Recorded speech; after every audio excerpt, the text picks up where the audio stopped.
Okay friends, आइए एक बार फिर मैं संदीप सिंह शुरू करता हूँ आज वैद्युत फ्लक्स और गॉस का प्रमेय।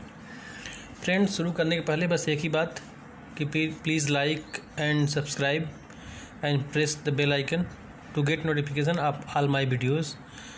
तो शुरू करते हैं इंटर फिजिक्स, एक न्यू चैप्टर वैद्युत फ्लक्स और गॉस का प्रमेय।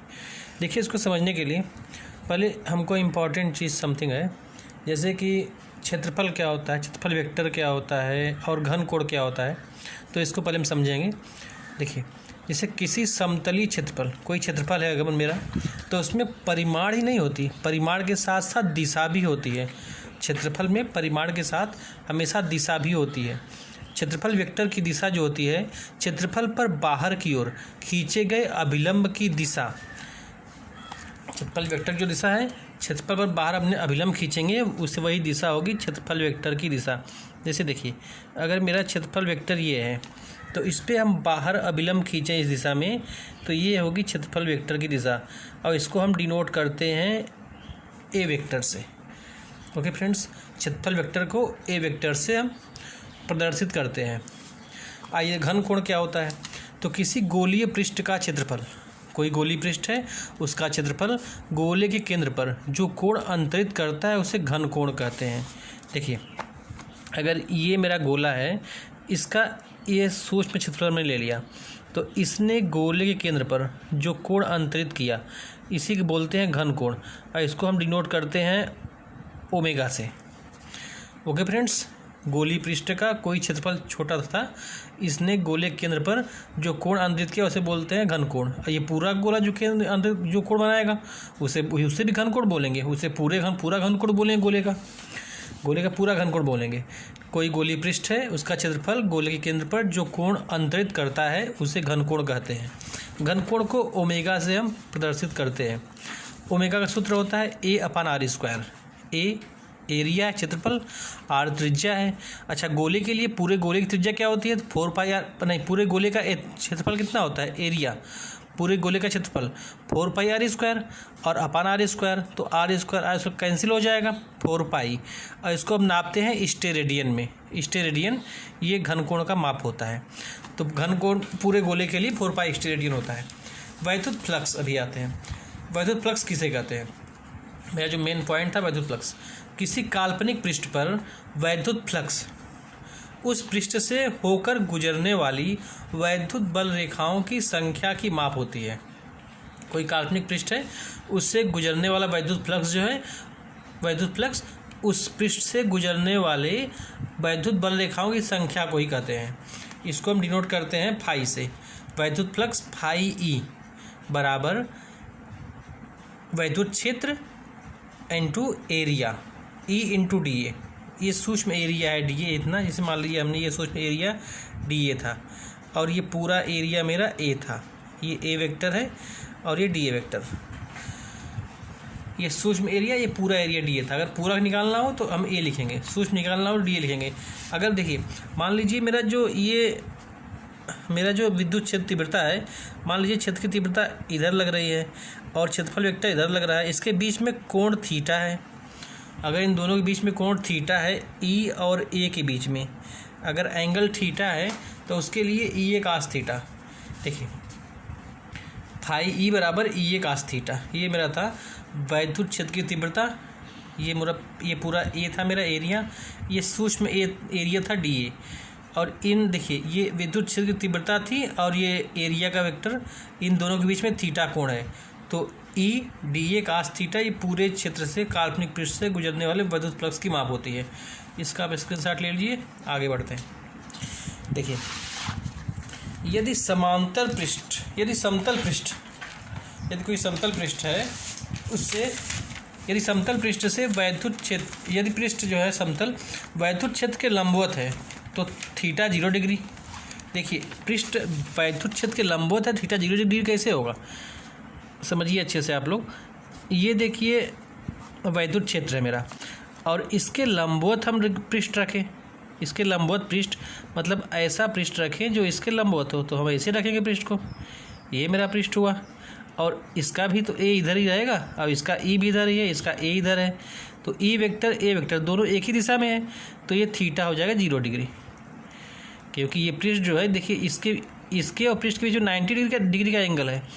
तो वैद्युत क्षेत्र और ये पृष्ठ के बीच में अगर 90 अंश का कोण है तो थीटा 0 डिग्री होगा इन दोनों के बीच में, ई और ए के बीच में। इस बात को आप लोग ध्यान दीजिएगा। यदि समतल पृष्ठ वैद्युत क्षेत्र के लंबवत हो तो थीटा 0 डिग्री होता है, और थीटा 0 डिग्री है तो मतलब ये कास थीटा, कास 0 कर दें, कास 0 का मान 1 होता है तो थीटा ये हो जाएगा। ये वैद्युत फ्लक्स का अधिकतम मान होता है। और यदि समतल पृष्ठ जो है वैद्युत क्षेत्र के समांतर है, जिधर वैद्युत क्षेत्र उधर ही समतल पृष्ठ है।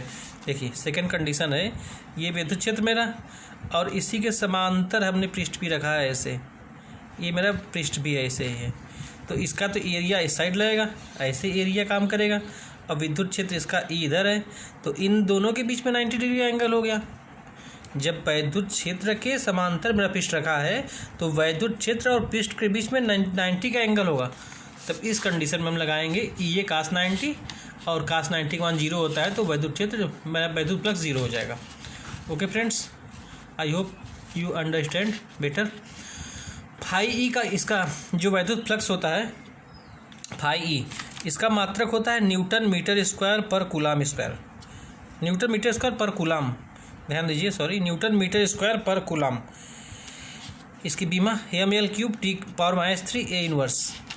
Vinayak classes Sandeep sir, please subscribe friends, Vinayak classes, we are victory. आगे बढ़ते हैं। अभी मोस्ट इम्पॉर्टेंट टॉपिक गॉस का प्रमेय। एक वैज्ञानिक थे गॉस, उन्होंने प्रमेय दिया था। तो गॉस ने प्रमेय दिया, इन्होंने जो प्रमेय दिया था वो स्थिर विद्युत्की में किसी काल्पनिक बंद पृष्ठ, इसको इन्होंने गॉसियस पृष्ठ भी कहा था, से गुजरने वाले वैद्युत फ्लक्स और परिबद्ध आवेश के संबंध बताता है।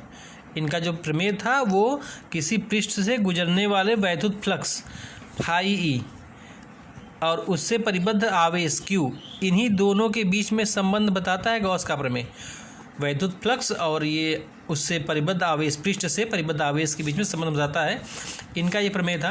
इन्होंने कहा किसी बंद पृष्ठ से गुजरने वाला वैद्युत फ्लक्स, कोई बंद पृष्ठ है उससे गुजरने वाला वैद्युत फ्लक्स फाई ई उस पृष्ठ द्वारा परिबद्ध कुल आवेश का 1/ε0 गुना होता है।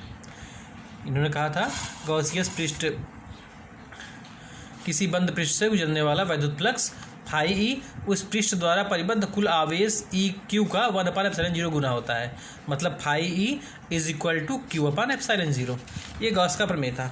अभी आइए गॉस के प्रमेय को अगर हमको निगमन, देखिए अगर हमको गॉस के प्रमेय का निगमन करना हो, इसके लिए हमने क्या माना, एक हमने पृष्ठ माना, ये पूरा पृष्ठ हमने माना ए कोई पृष्ठ था, इसमें हमने पृष्ठ के अंदर कोई आवेश प्लस क्यू ओ बिंदु पर रखा है।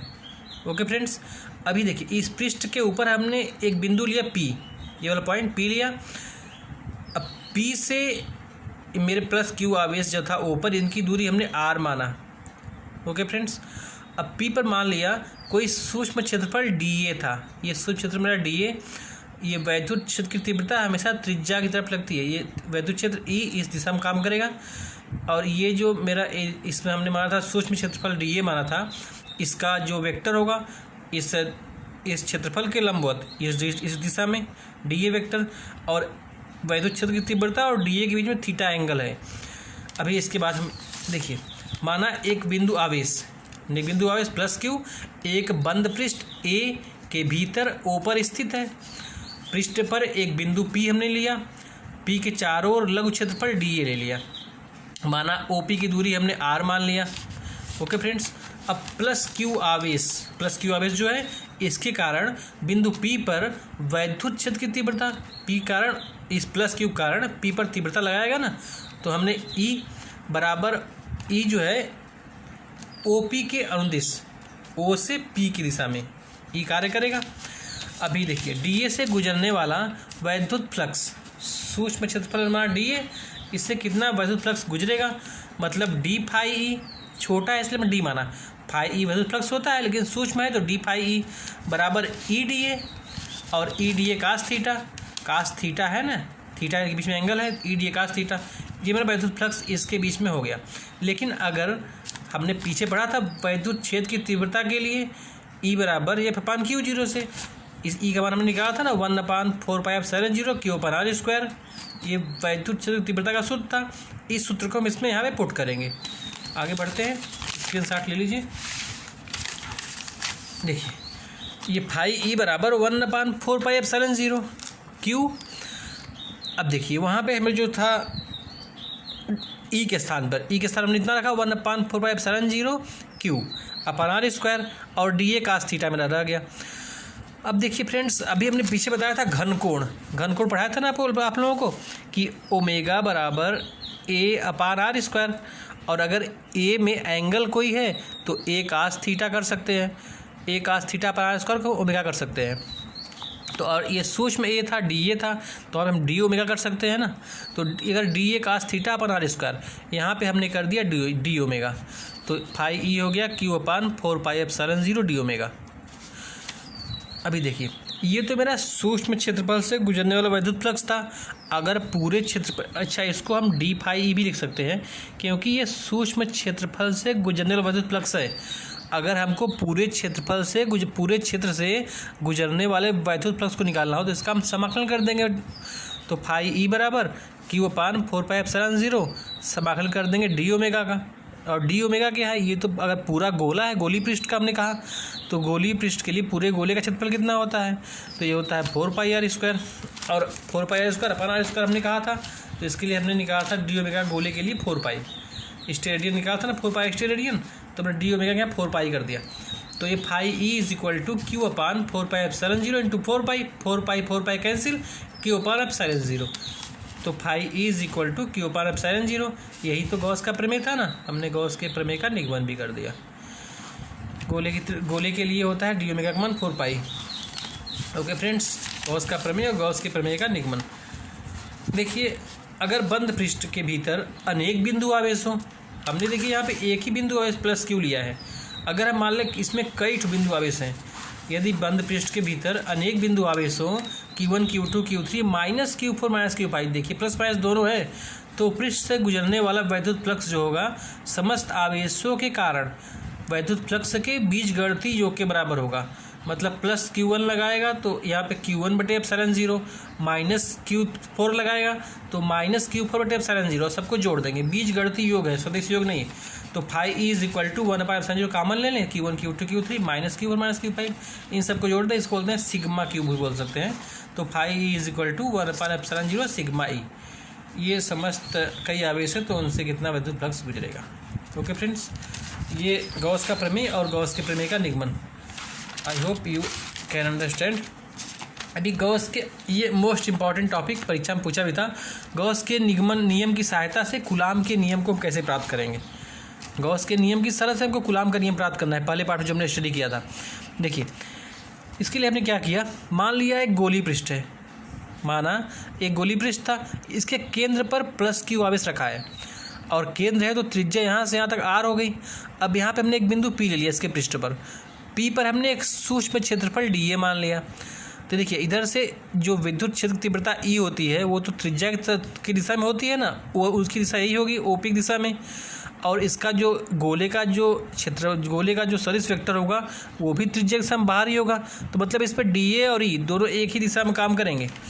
माना बिंदु आवेश प्लस क्यू एक गोलीय गॉसियस पृष्ठ के केंद्र पर स्थित है। पृष्ठ पर एक सूक्ष्म क्षेत्रफल डी ए ले लिया हमने, जिस पर ई और डी ए दोनों त्रिज्यतः बाहर की ओर एक ही दिशा में है ना दोनों। अभी देखिए तो डी ए से गुजरने वाला वैद्युत फ्लक्स हमने बताया था डी फाई ई, सूक्ष्म क्षेत्रफल है d phi E into d A, और डी ए कास थीटा 0 है तो डी फाई ई हो जाएगा ई डी ए, क्योंकि कास थीटा 0 का मान कास 0 का मान 1 होता है। अब देखिए ये तो मेरा सूक्ष्म क्षेत्रफल था ना, डी ए से गुजरने वाला फ्लक्स था। अगर हमको पूरे गोलीय पृष्ठ से गुजरने वाले फ्लक्स की बात करें हम, तो संपूर्ण गोलीय पृष्ठ से गुजरने वाला फ्लक्स, इसके लिए हम समाकलन कर देंगे। तो इसको phi E is equal to हमने समाकलन कर दिया ई डी ए का, तो ई तो कांस्टेंट है, हम समाकलन करेंगे डी ए का। और गोले के लिए क्या होता है 4πr², गोले का क्षेत्रफल 4πr² हमने रख दिया। तो phi E is equal to E 4πr²। अब गॉस का प्रमेय तो ये हमने निकाला इससे पृष्ठ से गुजरने वाले, पूरे गोले पृष्ठ से गुजरने वाले वैद्युत फ्लक्स के बारे में, लेकिन गॉस ने कहा था कि किसी पृष्ठ से गुजरने वाला जो फ्लक्स होता है वो कुल आवेश का 1/ε0 गुना होता है। देखिए गॉस के प्रमेय से phi E is equal to Q/ε0, तो फाई ई यहाँ पे इसके बराबर और ये फाई ई इसके बराबर, मतलब फाई ई के स्थान पे हम Q/ε0 रख सकते हैं। तो हम यहाँ पे रख दें Q/ε0 is equal to E into 4πr²। इससे अगर ई की वैल्यू निकालें, ई इज इक्वल टू, इसको उधर ले जाएंगे, उधर जाएगा अपान में हो जाएगा, तो Q/4πε0r²। और हमने पढ़ा था कि ई वैद्युत क्षेत्र तीव्रता ई बराबर F/Q0 होती है ना। इससे अगर हम F निकालें तो Q0 उधर ले जाएंगे तो EQ0 हो जाएगा। ओके फ्रेंड्स, तो F is equal to EQ0 और E की वैल्यू हम इतना इसमें पुट कर दें। देखिए F is equal to EQ0 और E की वैल्यू हमने इतना इसमें रख दें अगर, तो हो जाएगा F बराबर 1/4πε0 Q0/r²। यही तो था ओम का नियम, यही तो था कूलाम का नियम। तो हमने गॉस का प्रमेय की सहायता से कूलाम के नियम को प्राप्त किया। Okay friends, I hope you understand. आगे बढ़ते हैं। अभी गॉस के नियम कुछ अनुप्रयोग हैं, इसको भी देख लें फटाफट, ज़्यादा कठिन नहीं है, सिंपल सा है। देखिए गॉस का नियम का अनुप्रयोग, गॉस ने जो नियम बताया हमारा उसका कुछ हम अनुप्रयोग करेंगे। तो इसके लिए फर्स्ट है अनंत लंबाई के एक समान आवेशित सीधे तार के निकट वैद्युत क्षेत्र की तीव्रता ज्ञात करने में। अनंत लंबाई का एक समान सीधा तार है, उसके निकट किसी बिंदु पर वैद्युत क्षेत्र की तीव्रता ज्ञात करनी है। देखिए मान लिया हमने कि अनंत लंबाई का एक तार, ये हमारा तार था अनंत लंबाई का, इसका रेखीय आवेश घनत्व तो लैम्डा है, बताया था पीछे कि सीधा तार है उसमें रेखीय आवेश घनत्व होता है, इसमें प्लस Q आवेश एक समान रूप से वितरित है। तार से हमने माना r मीटर दूर, ये दूरी r मीटर दूर एक बिंदु P ले लिया जिस पर हमको तीव्रता ज्ञात करनी है। ओके फ्रेंड्स, अभी देखिए इसके लिए हम क्या करेंगे, P से, यहाँ P है, इससे गुजरने वाले एक हम पृष्ठ की कल्पना करेंगे और ये सीधा तार है तो इसके पृष्ठ इसके चारों तरफ होगा ना फ्रेंड्स, चारों तरफ पृष्ठ होगा, मतलब बेलनाकार पृष्ठ। तो L लंबाई के हम बेलनाकार गॉसियस पृष्ठ की कल्पना करेंगे, गॉसियन पृष्ठ की कल्पना करेंगे, गॉसियस पृष्ठ खींचेंगे हम L लंबाई का। तो पृष्ठ के प्रत्येक बिंदु पर, देखिए इस पृष्ठ के प्रत्येक बिंदु पर, चाहे यहाँ पे चाहे यहाँ पे, जो वैद्युत क्षेत्र होगा तो इसके त्रिज्या की तरफ लगता है ना, r की तरफ, तो वो तो बाहर की तरफ लगेगा। ओके फ्रेंड्स, E समान, प्रत्येक बिंदु पर E एक समान और जितना बाहर की ओर होगा। अब बिंदु P पर हमने माना इस P पर एक सूक्ष्म क्षेत्रफल dA ले लिया, तो dA भी तो बाहर की तरफ यहाँ काम करेगा, इस क्षेत्रफल के वेक्टर जो लंबवत होता है ना, तो dA भी इसी दिशा में काम करेगा, मतलब यहाँ पे E dA के बीच में 0 डिग्री का एंगल है।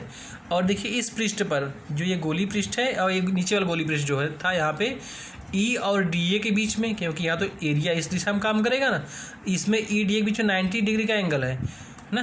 तो हमको बस निकालना इस पृष्ठ पे, इस पृष्ठ पे, क्योंकि ये तो 90 हो जाएगा, 0 हो जाएगा cos 90 का मान। देखिए इसको हम निकालते हैं। तो अगर हम मान लें बिंदु P पर एक सूक्ष्म क्षेत्रफल dA लिया था और dA से गुजरने वाला वैद्युत फ्लक्स फाई dA से गुजरने वाला वैद्युत फ्लक्स जो था d फाई E जो था वो E into dA, E dA cos theta, cos 0 का मान 1 होता है।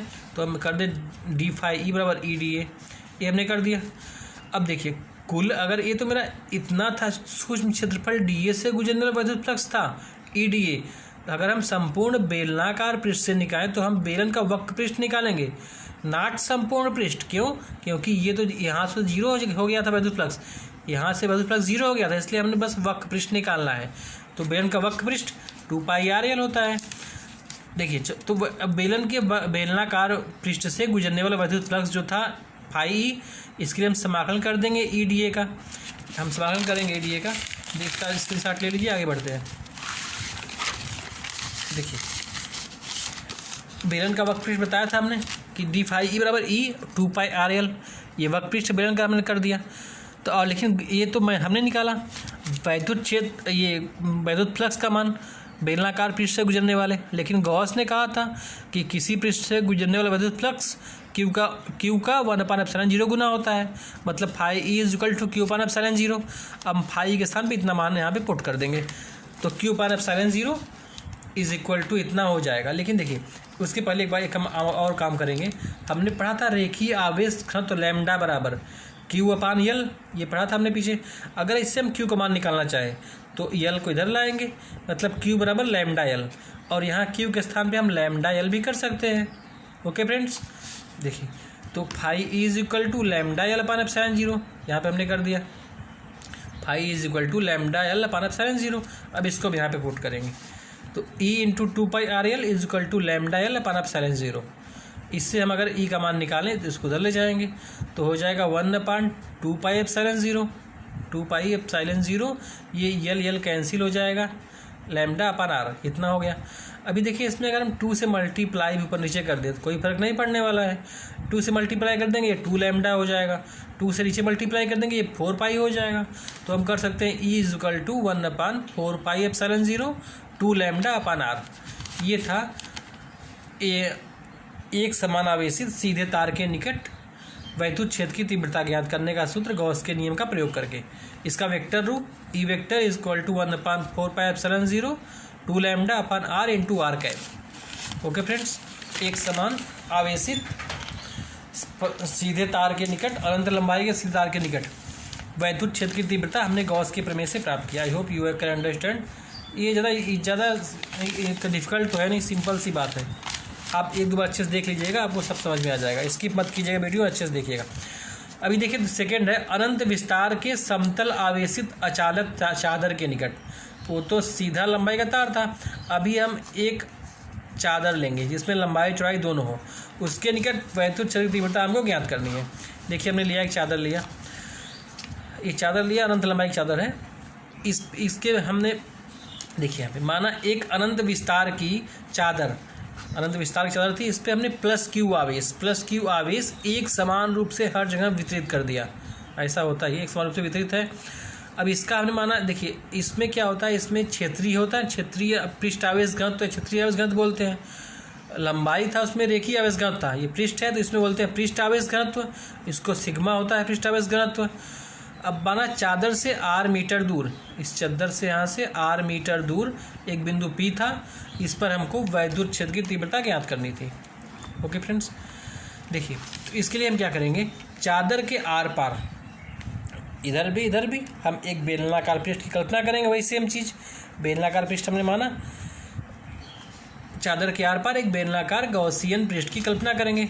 अब इसके समतल, जिसके समतल सिरे चादर के समांतर, देखिए P और P डैश, ये दोनों चादर इधर ही, इसका ये भी इसी से हम काम करेगा, छत की तीव्रता भी इसी से हम काम करेगी। ओके फ्रेंड्स, तो जिसके क्षेत्रफल A समान है, इधर भी A इधर भी, ये दोनों समान ही हैं। ओके फ्रेंड्स, दोनों समान हैं। दोनों सिरों से गुजरने वाला वैद्युत फ्लक्स मतलब फाई ई, तो ये हो जाएगा EDA और EDA, दोनों EDA इधर भी, EDA इधर भी, EDA इधर भी, EDA इधर भी, मतलब 2EA हो जाएगा। अगर पूरा ही तो पूरा, अगर DA में छोटा मारता है, ये पूरा एरिया है, ये है, ये इस P तो आप कहीं जाएगा नहीं, P की चारों तरफ यही एरिया है ना, ये इसको मान लिया, ये इसको मान लिया, तो फाई ई 2EA हो गया, ये मेरा फाई ई का मान हो गया। अभी देखिए मेरा जो ये था पृष्ठ आवेश घनत्व, तो सिग्मा बराबर Q अपान A होता है, उसमें देखिए Q अपान L था क्योंकि वो रेखीय आवेश घनत्व था, लंबाई था उसमें, इसमें क्षेत्रफल है तो यह Q अपान A होगा। अब इससे Q निकालें तो सिग्मा A हो जाएगा। सिग्मा A का मान हम अगर देखिए, गॉस के प्रमेय था मेरा, phi is equal to Q upon epsilon 0, ये गॉस ने कहा था, और इसमें Q के स्थान पे हम सिग्मा A रख दें तो सिग्मा A अपान एप्सिलॉन 0। अब इसी सिग्मा A अपान एप्सिलॉन 0 को हम यहाँ पे रख दें फाई ई के स्थान पे, तो हो जाएगा फाई के स्थान पर हम रख दें सिग्मा A अपान एप्सिलॉन 0, और इससे ई को यहाँ छोड़ दें, 2A को उधर ले जाएं तो हो जाएगा E is equal to sigma upon 2 epsilon 0। Okay friends, sigma upon 2 epsilon 0। ये था मेरा अनंत लंबाई के समतल आवेशित अचालक चादर के निकट वैद्युत क्षेत्र की तीव्रता। इसमें इस गोली पृष्ठ का से निकालना है, इस गोली पृष्ठ से निकालना है, दोनों पृष्ठ से निकाल लेना, दोनों को हमको ऐड कर देना है। EDA दोनों को ऐड कर दिया, 2EA हो गया। ए क्योंकि इसमें पूरा A पृष्ठ है, ये है तो 2EA, और E इसका मान हमने फाई ई का मान हमने गॉस के प्रमेय से निकाला, उसमें ये पृष्ठ आवेश का इसका Q का मान निकाल दिया और इन दोनों को पुट कर दिया, E का मान हमने निकाल दिया। अभी एक चीज़ और, आवेशित चालक के ठीक बाहर वैद्युत क्षेत्र। थोड़ी वीडियो बड़ा हो जाएगा, इसको हम आगे बढ़ाते हैं।